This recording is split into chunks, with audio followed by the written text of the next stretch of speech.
boa tarde. Eu sou Davi e junto com Israel Chile vamos apresentar hoje sobre o problema do caixeiro viajante. Qual é o problema do caixeiro viajante? Assim, o caixeiro viajante precisa visitar certo número de cidades diferentes, não importa a ordem com que as cidades são visitadas. De cada cidade pode-se ir diretamente a qualquer outra. Deve-se descobrir a menor rota para o caixeiro ir de cidade em cidade, até retornar à cidade de início. A distância entre as cidades é diferente. Da cidade A para B tem 9 km, de B para C tem 15 km, e A para C tem 17 km. Por exemplo, o problema apresentado é simétrico, porque de A para B ou de B para A, a distância é sempre 9 km, e assim também para os outros pontos. O que o caixeiro viajante vai ter que enfrentar? Mas nem sempre o caminho de ida tem a mesma distância do caminho de volta. A distância de A para B é de 9 km, mas a volta de B para A é de 8,5 km. Por quê? Porque o caminho de B para A é menor por algum motivo do trajeto. Não passa pelas mesmas ruas ou pode ter pedágio somente em uma das direções. Não pode passar pelas mesmas ruas ou pode ter somente em uma das direções, ou são feitos por trajetos completamente diferentes. Então as distâncias entre as mesmas cidades variam e esse é um problema assimétrico. Onde esse problema se aplica? O problema do caixeiro viajante é aplicado em várias situações da vida cotidiana, como definir rotas de ônibus escolar, definir rotas de transporte público, definir rotas de entrega e etc. Na vida real, e dependendo de onde o problema é aplicado, o número de pontos poderá aumentar muito e será necessário analisar muito mais possibilidades de trajetos. Outras variáveis são levadas na prática, como o caixeiro poderia viajar para cumprir seu trajeto com vários meios de transporte. Ele poderia ir de carro para ir mais rápido, ele poderia pegar o metrô para não ter problema, um problema assim com carros e gasolina ou pedágio por aí. Antes ele poderia ir de bicicleta, que economizaria na gasolina. Para o carro ele tem esse problema, esse seria o problema de carro, para viajar de carro em seu trajeto. E outras variáveis também implicam na especificação de rotas, como o tipo de veículo usado, horário, já que pode haver trânsito, o tipo do relevo, do terreno, etc. Todas essas informações. Existe um prêmio também dado para quem resolver o problema do caixeiro viajante, quem der a solução, que seria de 1 milhão. Agora, assim, tem um fato histórico sobre o caixeiro viajante. Assim, a origem do nome, que seria TSP em inglês, ou Traveling Salesman Problem, o problema do vendedor viajante, é desconhecido. Não parece existir qualquer documento que prove o autor ou autora do nome do problema. Mary Flood, da Universidade de Princeton, um dos investidores mais proeminentes nas primeiras aplicações do problema, proferiu, no entanto, o seguinte comentário: eu não conheço quem escreveu este nome, quem fez quem fez o, o problema do caixeiro viajante por Whitney's problema de Whitney, nos anos de 1800. Pro, problemas relacionados com o problema do caixeiro viajante começaram a ser desenvolvidos por dois matemáticos, os escoceses William Rowan Hamilton e o britânico Thomas Pennington Kirkman. A forma geral do problema do caixeiro viajante parece ter sido pela primeira vez estudado por matemáticos nos anos de 1930 em Harvard e Viena. O problema foi posteriormente estudado por Hassler, Whitney e Mary Flood em Princeton, excetuando pequenas variações ortográficas, como traveling, ou viajante, ou vendedor. O nome do problema ficou globalmente conhecido por volta do ano de 1950. Agora, as soluções do problema serão abordadas pelos outros integrantes do grupo.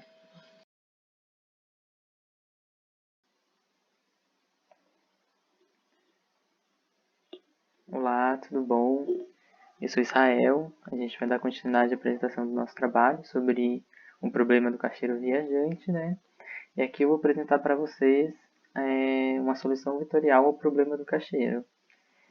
Como vimos anteriormente, o Davi ele apresentou o problema, algumas curiosidades e alguns fatos históricos sobre esse problema, né? E só para a gente recapitular, então, entendemos que o problema do caixeiro viajante corresponde a uma situação onde o caixeiro pretende visitar um determinado número de cidades, em que o deslocamento entre as duas cidades envolve um certo custo. Neste caso, o problema consiste em saber qual seria a rota mais rápida, mais econômica, que ele faria saindo da cidade inicial, passando por todas as outras cidades, sem repetir o trajeto e retornar à cidade inicial, né? Ou seja, o problema do caixeiro viajante é exatamente esse de tentar descobrir qual que é a rota mais fácil, mais econômica e mais rápida que ele pode traçar entre essas cidades que ele pretende viajar. E então esse é o problema, né? A, a geometria analítica, né, a matemática, a ciência da computação, eles desenvolveram algumas soluções para tentar resolver esse tipo de problema, né? E uma delas, que é a que a gente vai fazer, consiste em encontrar o circuito de Hamilton, de comprimento mínimo. Ou seja, encontrar naquelas, naquele número de cidades, naquele número de cidades e pontos onde o caixeiro vai ter que passar, saber qual das rotas possíveis, saber quantas rotas são possíveis e qual delas é a menor, a mais curta, a mais rápida, né? Para isso a gente tem que considerar peso, que é o número ou a letra que se atribui a cada um dos vértices, né? Esses são vértices. Aí são atribuídos pesos, podem ser 1, 2, 3, 4, como mostra esse gráfico, ou podem ser números, né? E um gráfico com pesos atribuídos chamamos de gráfico ponderado, que é esse daqui, né? Por que ele é ponderado? Porque foram colocados dados neles, né? Tem 1 ponto, 2 pontos, 3 pontos, 4 pontos.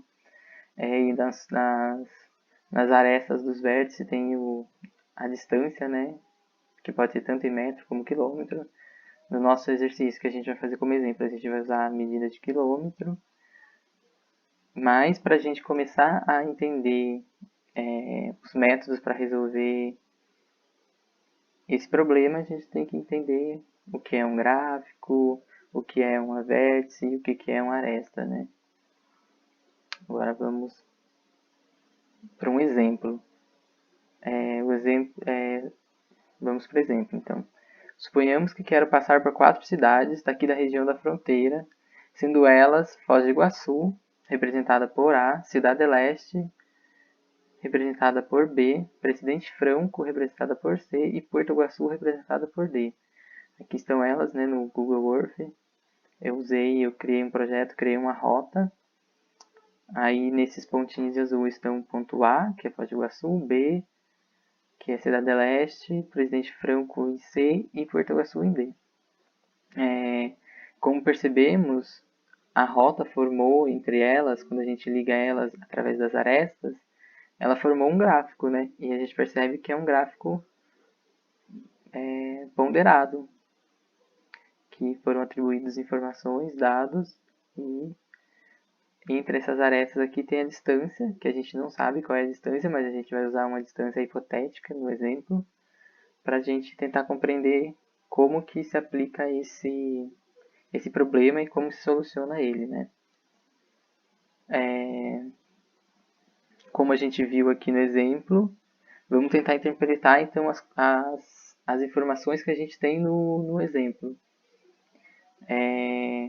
Como a gente viu, a quantidade de vértices, que é o número de pontos ou o número de cidades que vai corresponder a esse exemplo, é de 4, sendo elas A, B, C e D, que são as 4 cidades que eu falei antes: Foz do Iguaçu, Cidade Leste, Presidente Franco e Porto Iguaçu.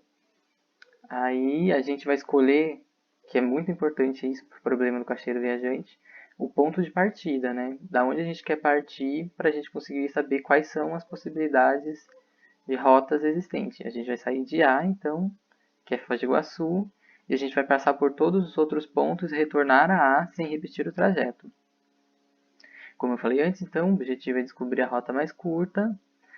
E agora a gente vai suponhar que as respectivas distâncias entre os 4 pontos, as 4 cidades, são aqui entre A, que é Foz do Iguaçu, e Cidade Leste, suponhamos que tenha 3 quilômetros. Entre Cidade Leste e Presidente Franco, 5. Entre Presidente Franco e Porto Iguaçu, 4 quilômetros. E entre Porto Iguaçu e Foz do Iguaçu, 12 quilômetros. Aí por que isso é um dos exemplos e pode ser usado como um exemplo do caixeiro viajante?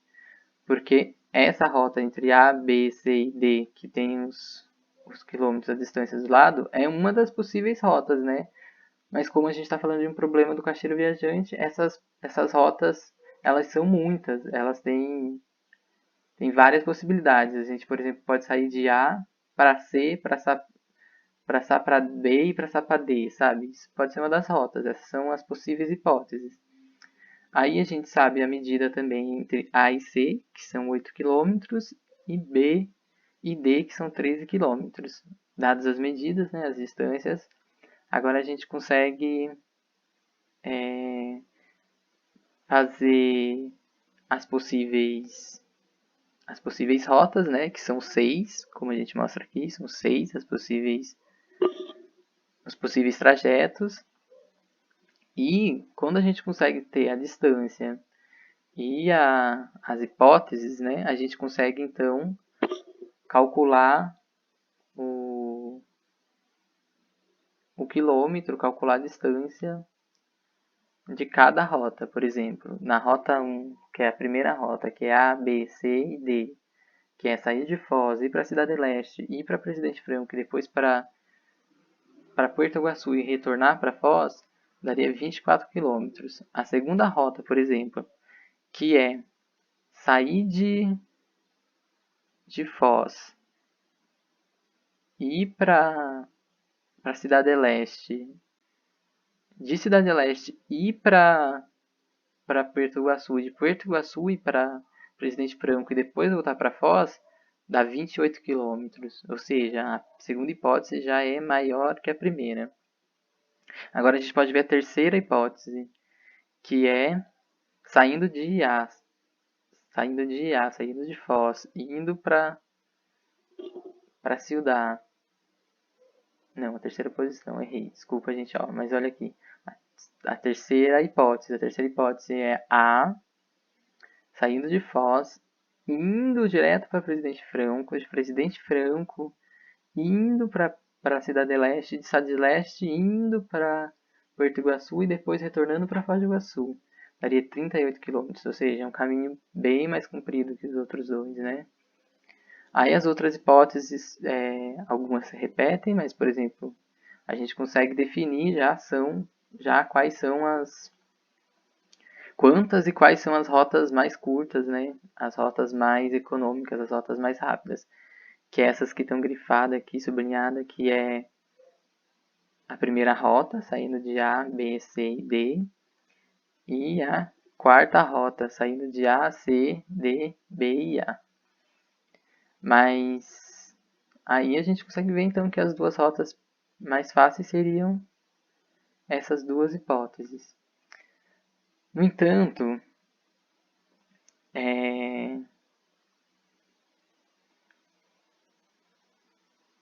esse método que eu acabei de usar para resolver o problema do caixeiro viajante, né, daquele exemplo que a gente usou das cidades, é o método de todos os casos possíveis, que corresponde em experimentar todas as possibilidades possíveis a partir do cálculo das hipóteses levantadas.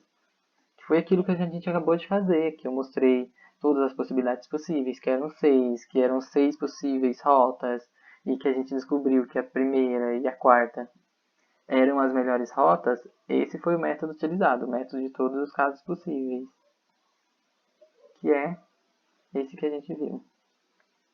Mas tem outros métodos que eles usam para resolver esse cálculo, para resolver esse problema, que eu também trouxe como exemplo o método das árvores, né?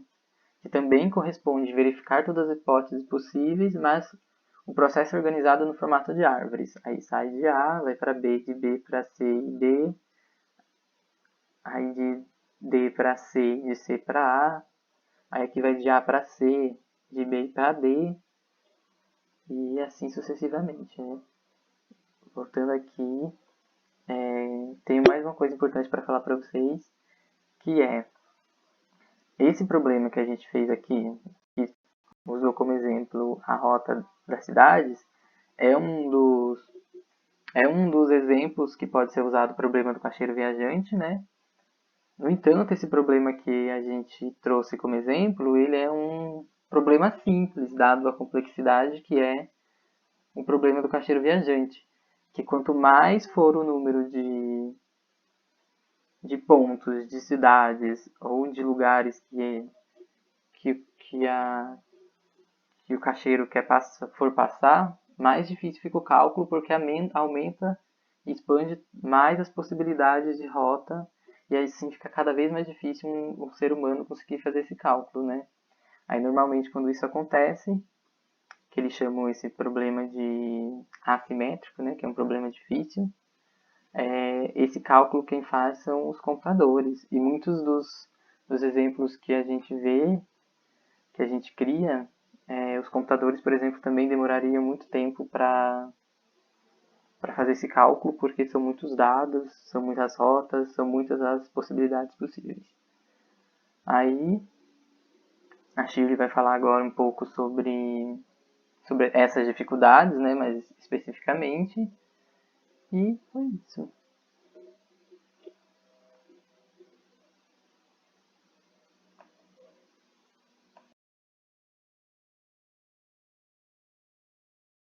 Bom, retomando, o Israel mostrou como resolver o problema analisando todas as rotas possíveis. Mas como saber se conseguimos abarcar todas as rotas, né? Como saber se nós não esquecemos nenhuma? É utilizando o fatorial. Vamos dar uma lembrada no fatorial? O fatorial de um número é ele multiplicado por seus antecessores até o número 1. Então, a gente tem aqui no exemplo que o Israel deu 4 cidades, e aí a gente faz o fatorial, que é 4 vezes 3 vezes 2 vezes 1, que vai dar 24.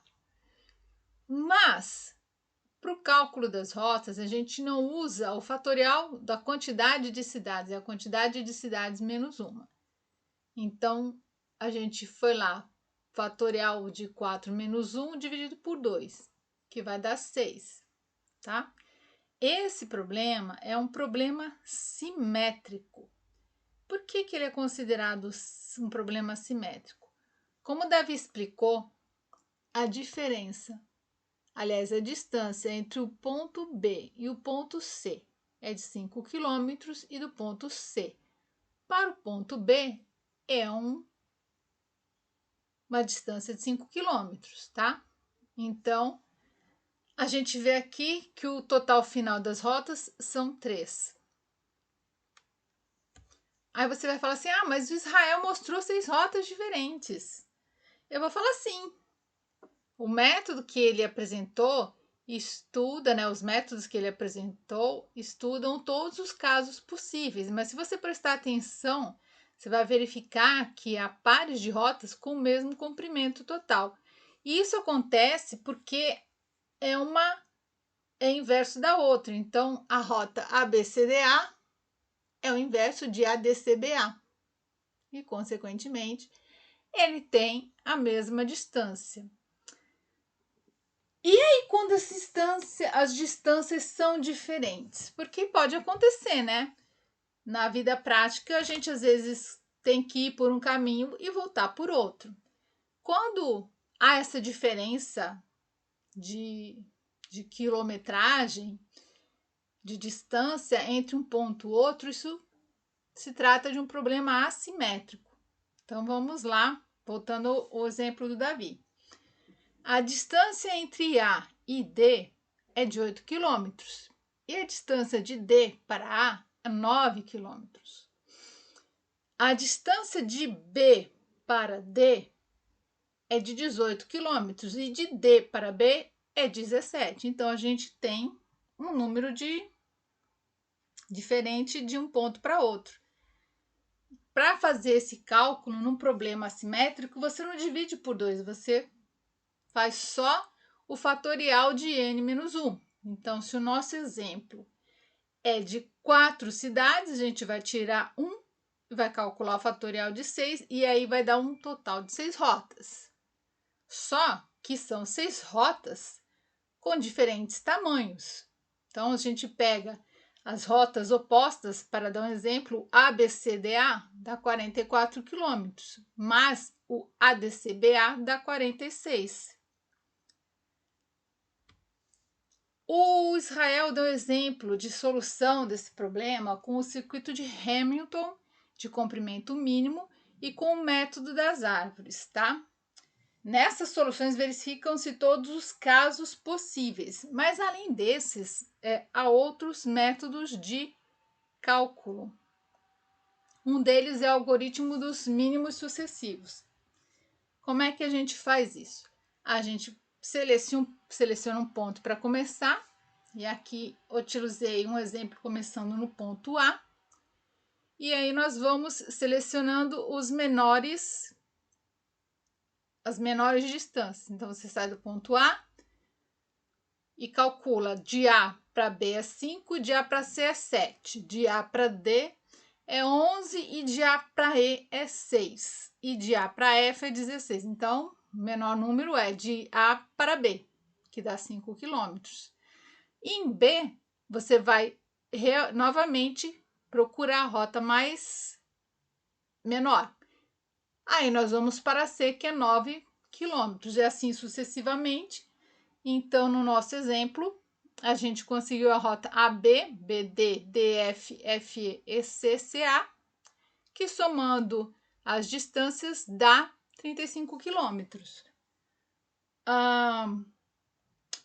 É possível fazer várias experimentações até a chegar à menor rota possível. O outro método é o algoritmo de ordenação dos pesos das arestas. Bom, vamos retomar lá a explicação de Israel. O que é a aresta? A aresta é aquele traço que une dois pontos A e B.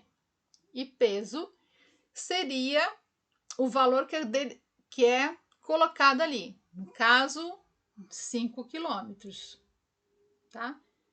Então, a gente vai pegar as arestas e vai ordenar elas de forma crescente. Então, aqui a gente pegou lá AB 5, FE 6, AE AC7, EC8 e assim por diante.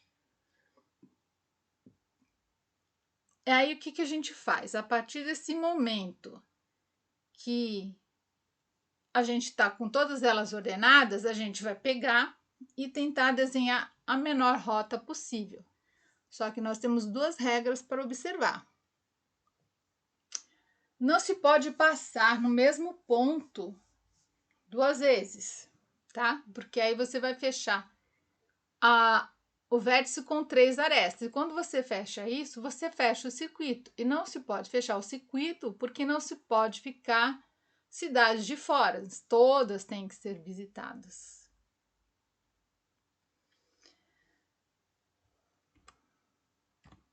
Bom, esse problema da ordenação dos pesos das arestas e o de método dos mínimos sucessíveis, eles não são aplicáveis a todos os tipos de gráficos, porque eles podem não oferecer a melhor opção e são muito demorados. Então, conforme aumentam as cidades, os pontos a serem visitados são muitos e o cálculo fica humanamente impossível. Então, nós temos a solução através da computação. Bom, o problema do caixeiro viajante é um problema de otimização combinatória. É uma forma de resolver computacionalmente é reduzir esse problema a um problema de enumeração. Para fazer isso, é necessário calcular o número total de rotas. Vocês lembram do fatorial, né? E definir todas as rotas possíveis, que pode ser pelo circuito de Hamilton ou com métodos às árvores. E aí a gente acha a menor rota. Fácil, né? Só que não. Imagine que o caixeiro tem que passar por 20 cidades. Então, o total de rotas é o fatorial de n-1, que são de 19 rotas, né? De 19 cidades. Quando a gente calcula o fatorial de 19, a gente tem esse número aí que eu não sei nem pronunciar, e que se eu pronunciar eu vou me enrolar, então eu vou dizer que esse número é 1.2 vezes 10 a 17, tá? Que já é um número grande. E essa anotação é de 1.2 vezes 10 a 17, a anotação científica desse número enorme que a gente tem aí. Bom, suponhamos que tenhamos um computador muito veloz, capaz de fazer 1 bilhão de adições por segundo. Uma quantidade de somas muito grande por segundo, né? Excelente esse computador. Para calcular uma das rotas, esse computador levará 53 milhões por segundo. Então, uma rota, no caso, seria 10 elevado a 19, elevado a 9, dividido por 19, que dá 53 milhões. Aí, agora vamos lá fazer a conta com o resultado do fatorial. Então, a gente vai ter 1.2 vezes 10 a 19 dividido por 53 milhões, que vai dar um resultado de 2.3 vezes 10 a 9. Para ficar mais palpável, né, a gente tem o tempo aproximado aqui, que é de 73 anos. Então, parece até simples e fácil para um computador fazer isso, mas não é. Por que isso acontece? Por conta do fatorial. Toda vez que a gente adiciona um valor ao fatorial, ele aumenta exponencialmente os cálculos. Então, aqui como exemplo, a gente tem para 5 cidades, o fatorial é 24. O computador consegue fazer 250 milhões de cálculos num tempo insignificante. Mas se a gente já triplicar esse valor, passar de 5 para 15, o fatorial já passa para 87 bilhões. A capacidade do computador de fazer cálculos cai de 250 para 71 milhões de cálculos por segundo, o que vai dar um total de 20 minutos. E se a gente passar para 20, então a capacidade de cálculo do computador passa para 42 milhões e ele vai levar somente 470 milhões de anos para resolver o problema. Bom, esse, como eu tinha dito, é um método reducionista e não é prático, mas não existe nada melhor do que isso. É o que temos. Bom, esse é um problema chamado NPC. NPC é uma nomenclatura que foi criada para designar as classes de complexidade de um problema. Os pesquisadores repararam que alguns problemas não tinham solução através de algoritmos e começaram a transformar esses problemas em outros, de um jeito que, se um fosse resolvido, o outro também seria.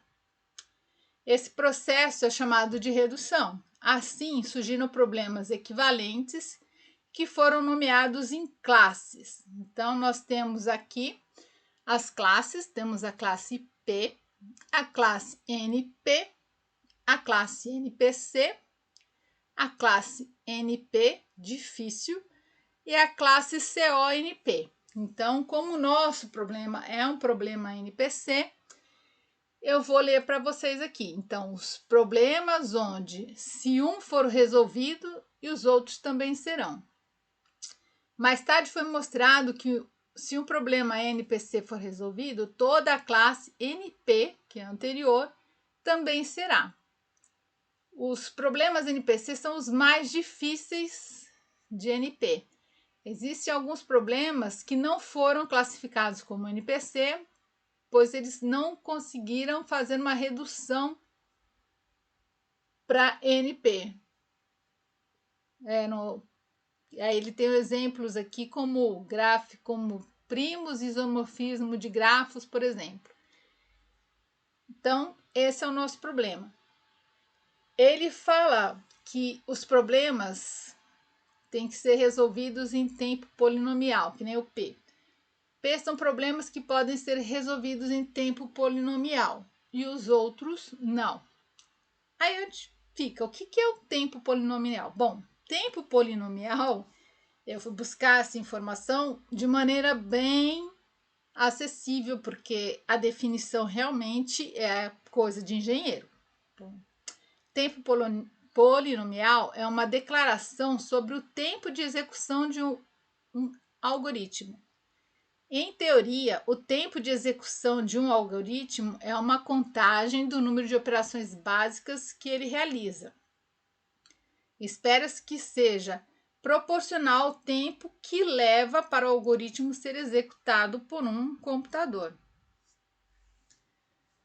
A existência ou não de um método polinomial para resolver o problema do caixante, caixeiro viajante, é um dos grandes problemas em aberto na matemática, na medida em que Cook e Karp mostraram que uma grande quantidade de problemas importantes, como o de otimização combinatória, que é o caso da decifragem de senhas criptografadas com processos modernos, como o DES, podem ser reduzidos ao tempo polinomial do problema do caixeiro viajante. Esse problema tem um prêmio para ser resolvido, né? Esse problema é tão difícil e ele é tão importante que tem um prêmio de 1 milhão para quem resolver os problemas. Esse problema. Bom, aqui está todos os locais que nós pesquisamos para execução do nosso trabalho. Muito obrigada.